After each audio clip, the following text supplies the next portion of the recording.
Hey guys, Desolator Magic here, and you might have heard about the almost controversy about the name of Space Godzilla on the alternate promo card. It was, of course, Space Godzilla Death Corona.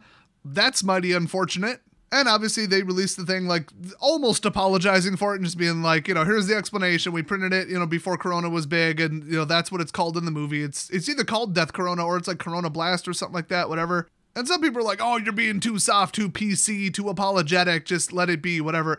It's called Death Corona, guys. You can't just release that and not say anything. The press would have a field day with it. You got to get out ahead of it and just be like, whoopsies, and then that's it. And honestly, whoopsies was about the length of the article they posted about it. I mean, it was like 2 paragraphs.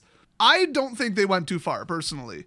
Some people were saying that they did this on purpose to drum up controversy, and it was a marketing stunt, and it was all on purpose. And I didn't believe that until I thought, wait a minute, what was the name of the Portuguese version of this card? Oh yeah, Space Godzilla de Bio Quartzo, which is just Bio Quartz Crystal. And that's another movie reference. Like, that's what he was. He's got quartz crystals in his shoulders, and I don't know. I'm not way into the deep lore of Godzilla, but why didn't they name this one Corona something? Like, I don't get that. That probably is a word in Portuguese. I mean, I'm pretty sure the origin word is Latin, so it wouldn't be that hard to stretch it into like Italian and Spanish and all that. So it would appear that in the Portuguese version versus the English one, they just straight up named it something else.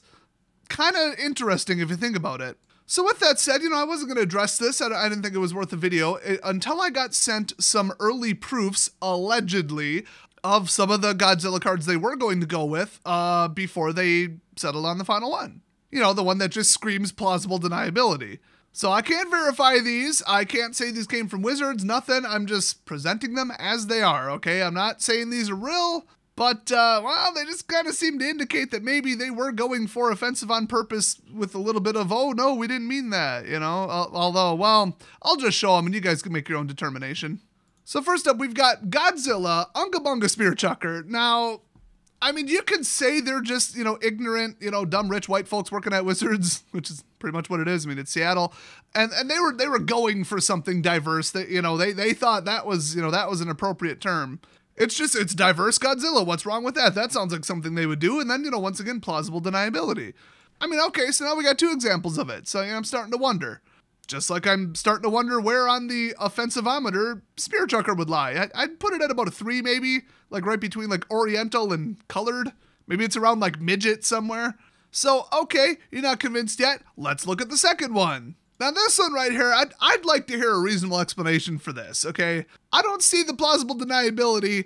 I just see an offensive card. I mean, I'm almost impressed with the amount of stereotypes they managed to fit in one photo there, but like I said, I'm not the biggest Godzilla fan, but I don't remember a movie where he carried around any of that. I'm actually kind of curious enough, I might look it up later, I might be wrong. I mean, if he pulls out a gold-plated 1911, I'll watch the movie. But yeah, I think this is just one of the drawing board ones where they're like, yeah, let's like make it offensive, then walk it back, and then they're like, no, I don't know if we could pull this off. I think this one's a little too on the head. But if you're still not convinced, let's see number 3.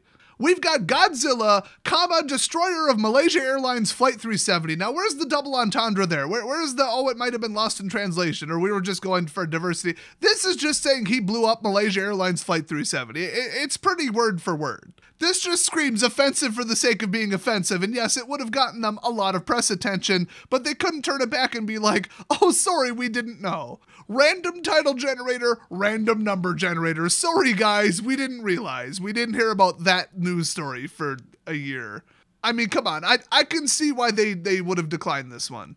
So once again, I mean, I can't verify the validity of any of these photos, if these were actual drafts or if somebody just photoshopped these to be funny. Somebody who's pretty good with Photoshop and is currently level 22 on Meme Center, not to brag or anything, just saying. Somebody who might have won, 2 national Photoshop contests in the last couple of years. Just speculating. Somebody with a really dumb, offensive sense of humor, just kind of profiling at this point. So, I mean, take it for what you will. I mean, some people believe conspiracy theories, some people don't. I just wanted to throw the evidence out there. So, don't forget to leave a thumbs down on the video. You know damn well what you subscribe to. I pull this shit all the time. And I will see you guys next video.